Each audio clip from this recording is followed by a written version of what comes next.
The Not Deer. One night, far out in the woods of a mountain park, a pair of twins named Max and Molly were riding their ATV. The brother and sister got along very well and rode through the trails often. However, that evening it had started to get late, and the twins were not yet ready to go home. It was firefly season, and they really wanted to stay out late to watch the little bugs light up the sky. The two decided that it would be worth a scolding from their mother to come back home late just this once. And so they hopped off of a little vehicle and sat down in the nearby field.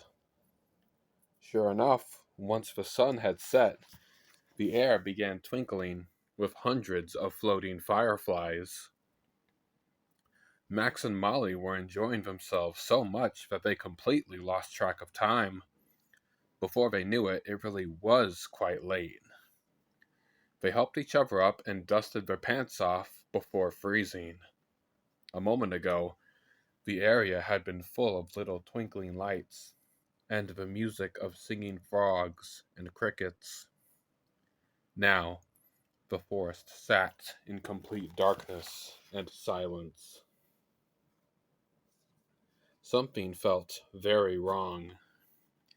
They narrowed their eyes and tried to see out into the darkness. Fortunately, they had adjusted to the dark from sitting out in it for so long, but they knew as soon as they got onto their ATV, the bright headlights would make them night blind. Anything outside of a narrow beam of light would be all but invisible to them. And so they chose to linger for a moment.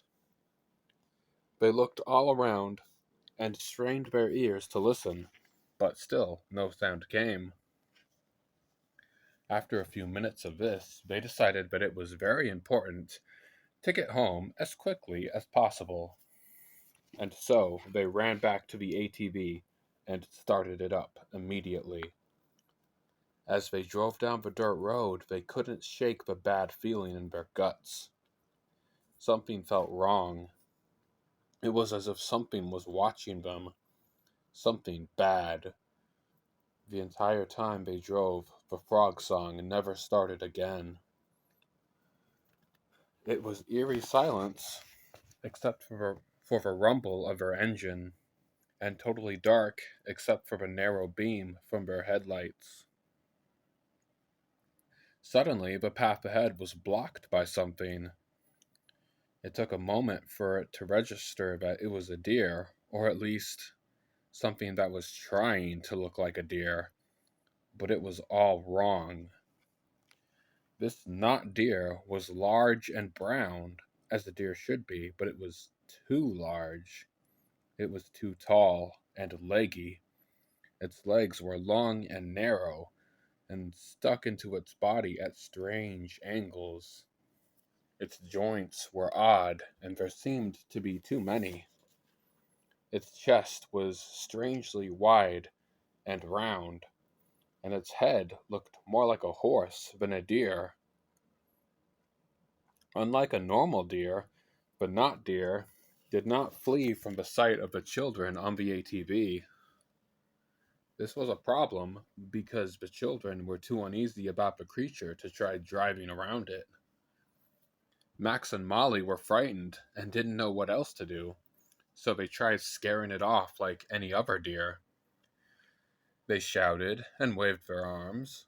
They flashed their headlights and they even honked their little horn at it. But none of this worked. The not deer stood in place, staring at them with unblinking eyes. Seeing that his sister was very frightened, Max hopped off of the ATV and grabbed a rock. Not sure what else to do, he tossed it toward the not deer. This was when it began to move.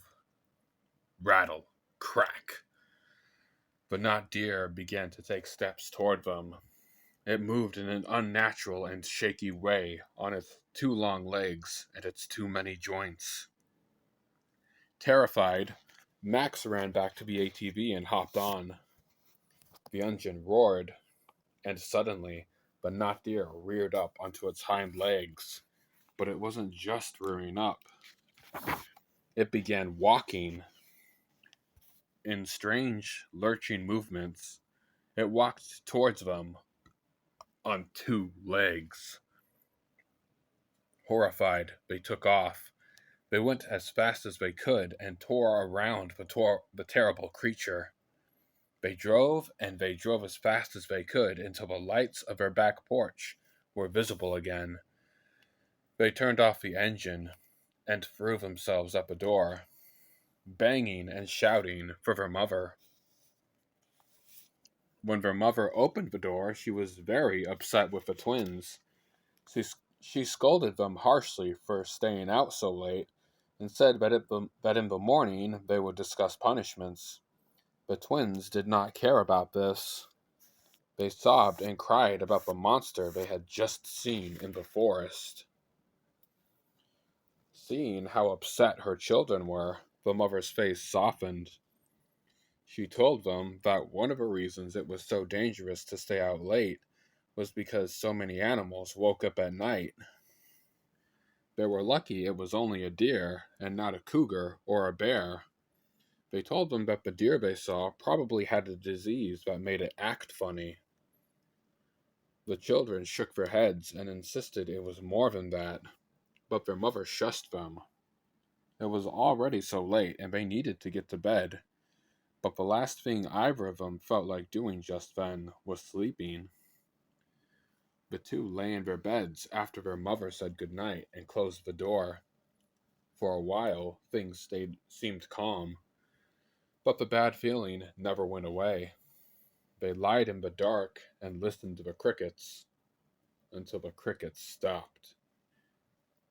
The sinking feeling returned to their guts. Max slowly sat up in his bed and leaned toward the window. He looked out into their backyard and then out toward the woods.